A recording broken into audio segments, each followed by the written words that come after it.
We are back in the junkyard, and we're going to start calling these videos Junkyard Storytime. My wife came up with a cool name because that's basically what this is. Story time. Today's story time is a 1989 Ford Festiva, a gas-sipping roller skate of a vehicle. Let's get started.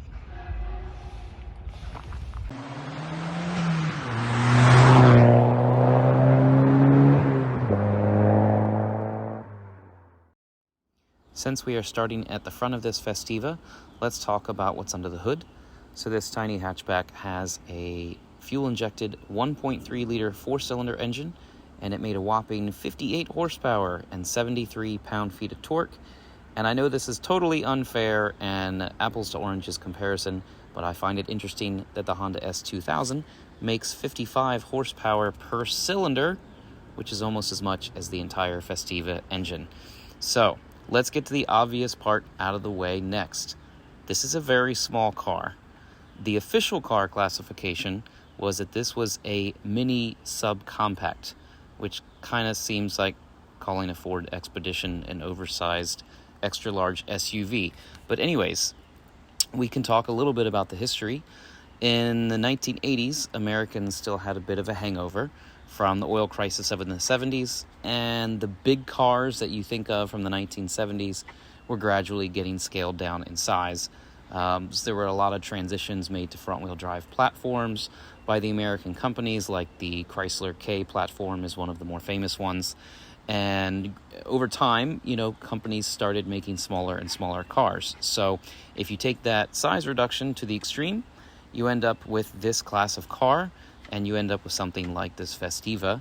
And it's important to remember that when it came out, it would have already had competition from other cars that were this small. So, exactly how much does this Festiva weigh? 1,753 pounds.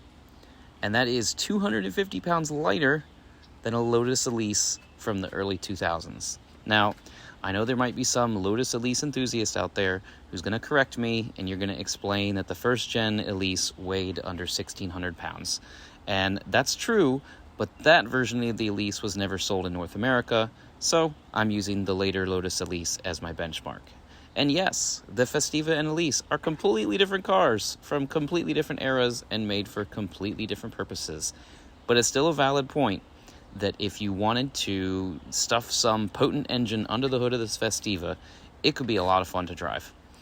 Now, to further make that point, somebody actually designed a Ford Festiva with big horsepower, but instead of putting it under the hood, they put it in the hatchback. It was actually a couple of Ford engineers. They had this side project, and it was called the Shogun.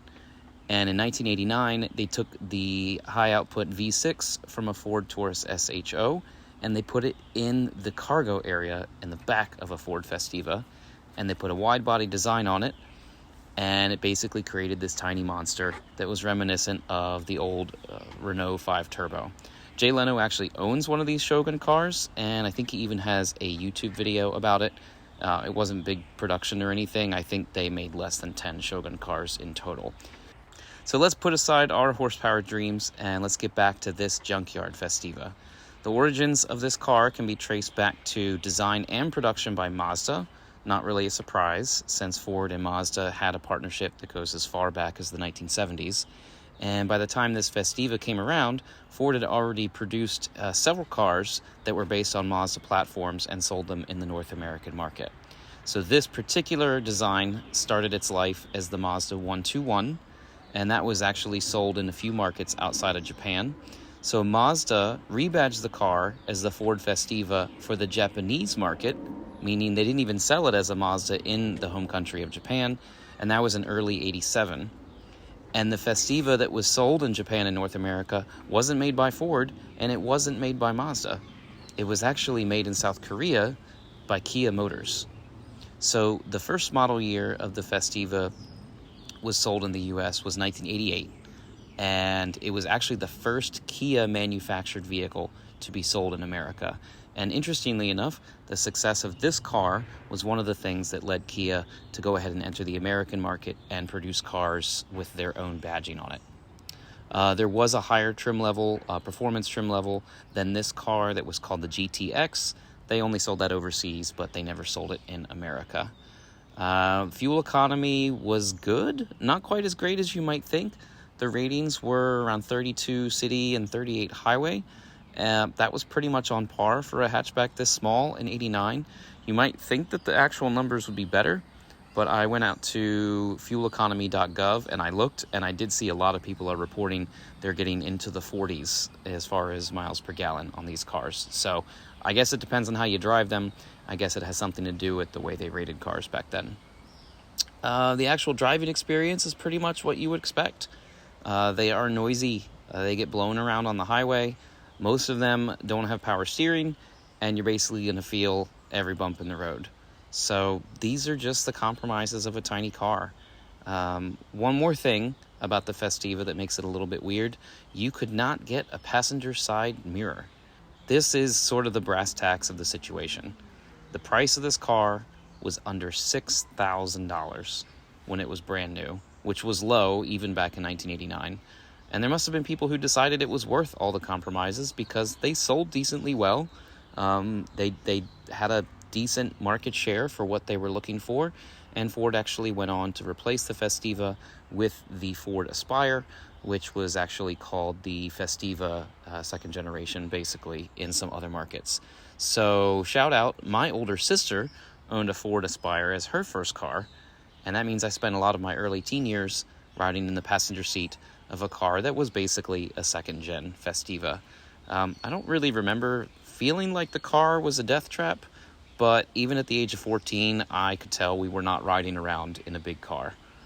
It was just definitely a small car experience. I really like cars like these when I see them, when I find them at junkyards, and when I see them on the road, because they're really time capsules of what it was like when car companies went all in on the smallest possible car design that they could sell. I mean, it's a 1.3 liter engine. It has 13-inch wheels.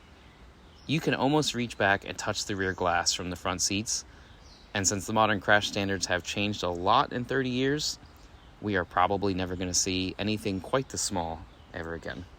Before we go, I want to finish this video with a little bit of automotive ASMR. I'll just show you some clips so you can hear some of the sounds that the switches and the bits and pieces make on this Festiva. Thanks again for watching.